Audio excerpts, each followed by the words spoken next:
താമരശ്ശേരിയിൽ മുഹമ്മദ് ഷഹബാസ് എന്ന 15 വയസ്സുള്ള പൊന്നുമോനെ അതിദാരുണമായി കൊലപ്പെടുത്തിയ പ്രതികൾക്ക് മുൻപേ ജില്ലാ കോടതി ജാമ്യം നിഷേധിച്ചിരുന്നു. ഇൻസ്റ്റഗ്രാമിൽ ഇവരുടെ ചാറ്റ് കണ്ടെത്താൻ വേണ്ടി മെറ്റയോട് സഹായം ചോദിച്ച കേരള പോലീസിന് ഇതുവരെ മെറ്റയിൽ നിന്ന് പ്രതികരണം ലഭിച്ചില്ല. വിഷമം തന്നെയാണ് ഷഹബാസിൻ്റെ ഉപ്പയുടെയും ഉമ്മയുടെയും മുഖവും അവർ പറയുന്ന ഓരോ വാക്കുകളും കേൾക്കുന്ന ഓരോ മനുഷ്യനും അത് നൽകിക്കൊണ്ടിരിക്കുന്നത്.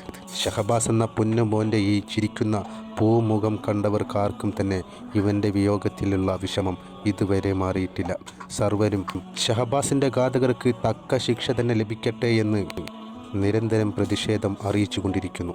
വെറും ഒരു കൂക്കി വിളിയിൽ നിന്നുണ്ടായ ചെറിയ ഒരു പ്രശ്നം അത് കൂട്ടം ചേർന്ന് ഒരു 15 വയസ്സുകാരനെ മർദ്ദിച്ച് കൊലപ്പെടുത്തുവാൻ തരത്തിലേക്ക് മാറ്റിയ ഈ പ്രതികളെ കേസിൽ നിന്ന് ഊരിക്കൊണ്ടുപോകാൻ ഈ പ്രതികളുടെ കുടുംബം കിഴഞ്ഞ് പരിശ്രമിച്ചിട്ടും അത് ഫലം കാണാത്തതും ഷഹബാസ് എന്ന പൊന്നുമോനെ സമൂഹം എത്രയേറെയാണ് ഇവൻ്റെ മരണത്തിൽ ദുഃഖത്തിലായിട്ടുള്ളത് എന്നുള്ള കാര്യം തന്നെയാണ് വ്യക്തമാക്കുന്നത്. ഷഹബാസിന് നീതി ലഭിക്കേണ്ടത് അത്യാവശ്യമാണെന്നും അല്ലെങ്കിൽ അത് ഒട്ടേറെ ഷഹബാസുകളെ ഇനി ഭൂമിയിൽ കാണുവാൻ നമ്മൾക്ക് ഇടവരും എന്നുള്ള കാര്യവും മറക്കാതിരിക്കേണ്ട കാര്യം തന്നെയാണ്. ഷഹബാസിനെ വധിച്ചവരിൽ കൂടുതൽ കുട്ടികളുണ്ടോ എന്നുള്ള കാര്യത്തിൽ അന്വേഷണം വേണ്ട എന്നാണ് ഷഹബാസിൻ്റെ ഉപ്പ പറയുന്നത്. ഇതിൽ പ്രതികളുടെ പിതാക്കൾക്കുള്ള പങ്കാണ് അന്വേഷിക്കേണ്ടതെന്നും ഷഹബാസിൻ്റെ ഉപ്പ വ്യക്തമാക്കിയിട്ടുണ്ട്.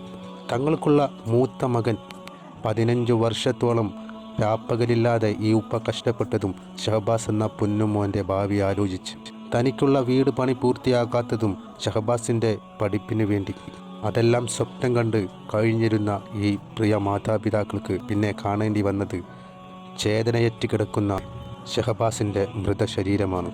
അത് എങ്ങനെയാണ് ഒരു പിതാവിനും മാതാവിനും സഹിക്കാനായി കഴിയുന്നത്? ഇതുകൂടാതെ ഷഹബാസിൻ്റെ ഉപ്പ പറഞ്ഞ മറ്റൊരു ഞെട്ടിക്കുന്ന കാര്യമാണ് ഷഹബാസിൻ്റെ ഉപ്പ വെളിയിലോട്ട് പോകുമ്പോഴെല്ലാം ഈ പ്രതികളുടെ പിതാക്കന്മാരും കുടുംബവുമെല്ലാം എന്തോ സൽപ്രവർത്തനം ചെയ്ത പോലെയാണ് ഇവരുടെ മട്ടും ഭാവമെന്നും ഒച്ച ഉയർത്തിയുള്ള സംസാരവും തങ്ങളെ ഒന്നും ചെയ്യാൻ കഴിയില്ല എന്നുള്ള ഇവരുടെ തിരിച്ചറിവാണ് ഇത്തരമൊരു പ്രവർത്തനത്തിലേക്ക് ഇവരെ എത്തിച്ചത് എന്ന് ഉറപ്പിച്ച് പറയുകയാണ് ഷഹബാസിൻ്റെ ഉപ്പ. ജില്ലാ കോടതി ജാമ്യം നിഷേധിച്ചതിന് ശേഷം പിന്നെ ഹൈക്കോടതിയിലെത്തിയാൽ ഇവർക്ക് ജാമ്യം ലഭിക്കുമോ എന്നുള്ള കാര്യമായിരുന്നു ഷഹബാസിൻ്റെ ഉപ്പയുടെ ആശങ്ക. അതും ഷഹബാസിൻ്റെ ഉപ്പ 24-നോട് ഉണർത്തിയിരുന്നു. എന്നാൽ ഹൈക്കോടതിയിലെത്തിയപ്പോൾ ഹൈക്കോടതി പറഞ്ഞത് ഇവർക്ക് ജാമ്യമില്ലെന്നും ജാമ്യം നൽകുന്നത് ഇവരുടെ ജീവന് വരെ അപകടമാകുമെന്നുമാണ്. ജനം ആഗ്രഹിച്ചതെന്തോ അത് തന്നെയാണ് ജില്ലാ കോടതിയും ഹൈക്കോടതിയും മുന്നോട്ട് വെച്ചത്. ഷഹബാസിൻ്റെ ഘാതകർക്ക് ജാമ്യമില്ല, ഇവർക്ക് നൽകേണ്ടത് തക്ക ശിക്ഷയാണ്. ഇനി ജീവിതത്തിൽ ഒരു പൊന്നുമോനും ഇത്തരമൊരു അവസ്ഥ വരാതിരിക്കുവാനും ഇത്തരം നടപടി തന്നെയാണ് അത്യാവശ്യമായി വരേണ്ടത്. ഷഹബാസിനെ വധിച്ചവർക്ക് മാതൃകാപരമായ ശിക്ഷ തന്നെ നൽകണം. അത് ഒട്ടേറെ കുട്ടികൾക്ക് ഇത്തരമൊരു സാഹചര്യത്തിൽ നിന്ന് രക്ഷ വാങ്ങി നൽകണം.